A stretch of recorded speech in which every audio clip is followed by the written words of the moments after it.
Hello friends, तमारा बधानुं फरीथी हार्दिक स्वागत है। तो अहींया तमे जोई शको छो आ परोठुं अंदरथी खूब ज सरस देखाई रह्युं छे, साथे टेस्टमां तो एकदम सरस लागे छे। तो फ्रेंड्स, तमारी साथे हूँ आज शेर करीश काचा पपैयामांथी बनता आ परोठानी रेसिपी। तमे अहींया जोई शको छो परोठा खूब ज सरस बन्या छे, बिल्कुल फाट्या नथी अने स्टफिंग पण बहार नथी निकळ्युं। तो चालो हवे परोठानी रेसिपी स्टार्ट करीए। तो तेनी माटे अहींया मैं एक मोटुं वासण लीधुं छे, तेनी अंदर आपणे लोट एड करवानो छे। तो लोट मैं अहींया 2 कप रोटलीनो लीधो छे अने लोट आपणे चाळीने लईशुं। त्यार पछी तेनी अंदर 1 चमची जेटलो अजमो एड करी देवानो छे अने 1 चमची जेटला सफेद तल एड करीशुं। त्यार पछी तेनी अंदर मीठुं एड करवानुं छे स्वाद प्रमाणे, लगभग अर्धी चमची जेटलुं, अने तेल एड करीशुं मोण माटे। तो तेल मैं अहींया 1.5 मोटी चमची जेटलुं लीधुं छे अने हवे आपणे पहेला हाथेथी बराबर मिक्स करी लेवानुं छे अने त्यार पछी लोट बांधी लईशुं। तो आपणे लोट बांधती वखते ध्यान राखवानुं छे, केम के आपणे स्टफ परोठा बनावी रह्या छीए। हवे अहींया मिक्स थई गयुं छे, तो थोडुं थोडुं पाणी एड करता जईशुं अने लोट बांधी लेवानो छे। तो लोट आपणे बहु कठण नथी बांधवानो, नहींतर परोठा बराबर नहीं बने। लोट कठण हशे तो स्टफिंग पण बहार आवी जशे। तो आवी ज रीते आपणे थोडुं थोडुं पाणी एड करी अने सॉफ्ट लोट बांधी लईशुं। तो अहींया मैं सॉफ्ट लोट बांधी लीधो छे, तमे जोई शको छो। हवे ढांकी अने 10 થી 15 मिनिट माटे रेस्ट पर मूकी दईशुं। त्यार पछी अहींया मैं 1 काचुं पपैयुं लीधुं छे। वजનમાં જોઈએ तो आ 1 किलो जेटલું છે। હવે તેનો ડીટાનો ભાગ આપણે કાઢી લેવાનો છે અને ત્યાર પછી વચ્ચેથી કટ લગાવી તેને 2 ભાગમાં ડિવાઈડ કરી લઈશું। પપૈયું કાચું છે એટલે દૂધ નીકળશે અને કાચું હોવાથી તે એકદમ કડક પણ હોય છે, માટે કટ કરતી વખતે આપણે ધ્યાન રાખવાનું છે। ત્યાર પછી આપણે વચ્ચે જે બીનો ભાગ હોય છે તે બધો જ કાઢી લેવાનો છે। પપૈયું કાચું હોવાથી બી પણ ચોટેલા હોય છે। ત્યાર પછી હવે ફરીથી વચ્ચેથી કટ લગાવી તેને 2 ભાગમાં ડિવાઈડ કરી લઈશું અને છાલ ઉતારી લેવાની છે। તો છાલ પણ કડક હોવાથી ધ્યાનપૂર્વક આપણે ઉતારીશું। તમે છાલ પહેલાં પણ ઉતારી શકો છો। હવે અહીં અમે છાલ ઉતારી લીધી છે।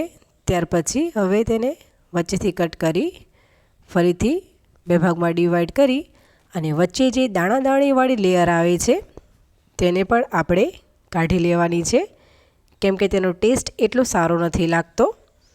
તો અહીંયા મેં અડધા પપૈયાનો ઉપયોગ કર્યો છે અને આવી રીતે આપણે અડધા પપૈયાને અંદરથી એકદમ ક્લીન કરી લેવાનું છે। ત્યાર પછી અહીંયા મેં એક છીણી લીધી છે અને છીણીમાં નાના હોલ આવે છે તેની મદદથી આપણે પપૈયાને છીણી લેવાનું છે। આવી રીતે આપણે બધું જ છીણ રેડી કરી લઈશું। તો ચાલો હવે સ્ટફિંગ બનાવીએ। તો અહીંયા ગેસ ઉપર એક પેન મેં રાખ્યું છે, તેની અંદર 1 મોટી ચમચી જેટલું તેલ એડ કરી અને તેલ ગરમ થાય એટલે તેની અંદર 1 ચમચી જેટલું જીરું એડ કરી દઈશું। ત્યાર પછી તીખાસ માટે અહીંયા મેં 2 લીલા તીખા મરચાં ઝીણા કટ કરીને એડ કર્યા છે। થોડાક એવા લીમડાના પાન એડ કરી દઈશું અને આદુ ગ્રેટ કરીને એડ કરી દઈશું। જે લોકો ડુંગળી ખાતા હોય તે લોકો પહેલાં ડુંગળી પણ એડ કરી શકે છે। ત્યારબાદ થોડાક એવા સફેદ તલ એડ કરી અને એકવાર મિક્સ કરી લેવાનું છે। ત્યાર પછી આપણે જે અડધું પપૈયું છીણ્યું હતું તેની ટોટલ આટલી છીણ થઈ છે, તે બધી જ છીણ આપણે અંદર એડ કરી દેવાની છે અને હવે આપણે એકવાર મિક્સ કરી લઈશું, જેથી કરીને સરસ એવી લેયર વઘારની પપૈયાના છીણ ઉપર થઈ જાય। ત્યાર પછી હળદર અડધી ચમચી જેટલી એડ કરીશું અને ચાટ મસાલો અડધી ચમચી એડ કરવાનો છે અને સ્વાદ પ્રમાણે મીઠું તે પણ લગભગ અડધી ચમચી જેટલું કરવાનું છે અને હવે આપણે ફરીથી મિક્સ કરી લેવાનું છે। તમારે જો આ સ્ટફિંગમાં હળદર એડ ના કરવી હોય, મતલબ કે વ્હાઈટ જ બનાવવું હોય તો બનાવી શકાય, લાલ મરચું મેં એડ નથી કર્યું. તમારે જો લાલ મરચું પણ એડ કરવું હોય તો કરી શકાય. તો આગળ આપણે જે લીલું મરચું એડ કર્યું તેને સ્કીપ કરવાનું અથવા તો થોડુંક ઓછું એડ કરવાનું. હવે અહીંયા મેં બરાબર મિક્સ કરી લીધું છે. હવે ગેસની ફ્લેમ આપણે લો રાખી અને તેને કૂક થવા દઈશું.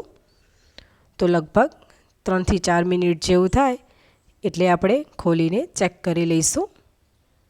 છીણ આપણે પતલી જ કરી છે એટલે તે જલ્દીથી કૂક થઈ જશે. એકવાર મિક્સ કરી લઈશું અને આપણે ઉપરથી થોડીક એવી કસૂરી મેથી આપણે આવી રીતે હાથેથી મસળીને એડ કરશું.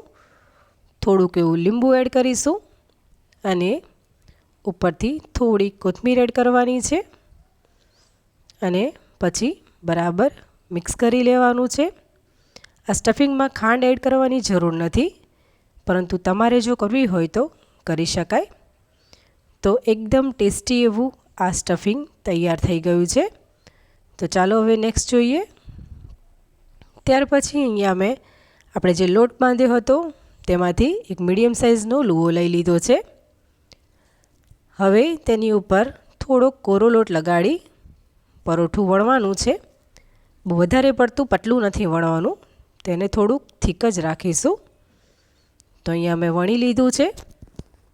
ત્યાર પછી સ્ટફિંગ ઠંડુ થઈ જાય અને ઠંડુ થાય ત્યાર પછી આપણે તેમાંથી લગભગ 1 મોટી ચમચી જેટલું સ્ટફિંગ પરોઠાની ઉપર એડ કરી અને આવી રીતે સાઇડ્સનો ભાગ ફોલ્ડ કરી અને તેને બરાબર સીલ કરી દેવાનું છે. અને ઉપર જે વધારાનો ભાગ નીકળે લોટનો તેને આપણે લઈ લઈશું અને પછી બરાબર તેને વચ્ચેથી પ્રેસ કરી દેવાનું છે, જેથી કરીને સ્ટફિંગ પણ સરખું લેવલિંગમાં થઈ જાય અને વણતા ફાવે. ત્યાર પછી થોડોક કોરો લોટ લગાડી અને પછી આપણે પરોઠાને વણી લેવાનું છે. તમે જોઈ શકો છો પરોઠું કિનારીમાંથી બિલકુલ ફાટ્યું પણ નથી અને સ્ટફિંગ બહાર નથી આવ્યું. એકદમ સરસ રીતે વણાઈ રહ્યું છે. તો અહીંયા મેં તેને વણી લીધું છે અને તેને આપણે મીડિયમ થીક રાખીશું. તો ચાલો હવે તેને શેકી લઈએ. તો અહીંયા ગેસ ઉપર મેં તવી ગરમ કરી દીધી હતી અને વણેલો ભાગ નીચે આવે તે પ્રમાણે પરોઠાને એડ કરી દેવાનું છે. 1 મિનિટ જેવું થાય એટલે આપણે પરોઠાને પલટાવી લઈશું અને નીચેની બાજુએ પણ થવા દેવાનું છે. તો નીચેની બાજુએ પણ 1 મિનિટ જેવું થઈ જાય એટલે અત્યારે મેં મારા ટેસ્ટ પ્રમાણે તેલનો ઉપયોગ કર્યો છે. તમે ઘી કે બટરનો પણ ઉપયોગ કરી શકો છો. તેલ બરાબર સ્પ્રેડ કરી અને પછી પરોઠાને પલટાવી લઈશું અને નીચેની બાજુએ પણ આપણે તેલ લગાડી દેવાનું છે અને હવે પરોઠાને બંને બાજુએ સરસ એવી લાઇટ ગોલ્ડન બ્રાઉન ડિઝાઇન પડે ત્યાં સુધી શેકી લેવાનું છે. તો અહીંયા તમે જોઈ શકો છો પરોઠું આપણું ખૂબ જ સરસ બન્યું છે, સરસ ફૂલ્યું પણ છે. તો તમે પણ આ રીતે આ પરોઠા બનાવજો, ખૂબ જ ટેસ્ટી બને છે. તો રેડી છે આપણું પરોઠું. ચાલો સર્વ કરી લઈએ. તો અહીંયા મેં તેને દહીં સાથે સર્વ કર્યા છે. તમે તેને ગ્રીન ચટણી સાથે પણ એન્જોય કરી શકો છો. તો ફ્રેન્ડ્સ, તમે પણ આ કાચા પપૈયામાંથી બનતા પરોઠાની રેસીપી એકવાર ચોક્કસ ટ્રાય કરજો.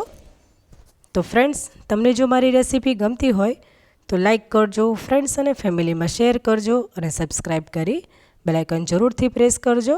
તો ચાલો ફરી મળીશું, ત્યાં સુધી આવજો.